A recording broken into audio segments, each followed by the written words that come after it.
మహాదేవుడికి అభిషేక ప్రియ ఎందుకంటే అసలు ఆయనకి ఎప్పుడు కూడా ఆయన అగ్నిలింగం, ఆయన అగ్నితత్వం అయింది. ఇప్పుడు శివుడు అంటేనే అగ్నితత్వం. అదేమిటండి కోపిష్ఠుడా? కోపిష్ఠుడు కాదు. నిరంతరం ఆలోచిస్తుంటాడు. నిరంతరం ధ్యానంలో ఉంటాడు ఆయన. ఇంకొక పని లేదు ఆయనకి. ఆ శివుడిని మనం తపస్సు చేసుకోవాలంటే, మన వైపు తిప్పుకోవాలంటే 2 నీళ్ళ చుక్కలు పోయాలి అంతే. ఆ నీళ్ళ చుక్కలతోనే ఆయనకి సంతుష్టుడవుతాడు ఆయన. నీళ్ళు పడగానే చల్లగా అయిపోతాడు. అమ్మాయి ఎవరో నీళ్ళు పోసారు. ఎవర్రా పోసింది?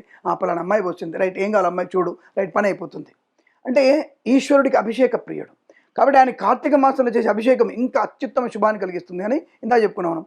ఇక్కడ మనకి ఫలోదకంతో కానీ, భస్మనీళ్ళతో కానీ, మీరు ఇంకా విశేషంగా 2 మారేడు దళాలు చెంబులో వేసుకొని మారేడు దళ అభిషేకం కూడా చేయొచ్చు. అది సంతానాన్ని కలిగిస్తుంది. మారేడు దళ అభిషేకం మీకు ధనయోగాన్ని కలిగిస్తుంది. ఇలా ఒక్కొక్క యోగం కొరకు మనం కొన్ని పదార్థాలతో చేయమని చెప్పింది. నవధాన్యాలు కూడా ఒక కలశంలో వేసుకొని నవధాన్యాల రసం వేస్తూ పాదరస లింగాన్ని కూడా అభిషేకం చేస్తారు. కొంతమంది పాషాణ లింగానికి అభిషేకం చేస్తారు. అని అనేక రకాలుగా అంటే కొన్ని చెప్పబడ్డాయి. ఎక్స్ట్రీమ్గా మనం వెళ్ళి కొన్ని వేరే చేస్తాం కానీ అవన్నీ చేయడానికి లేదు.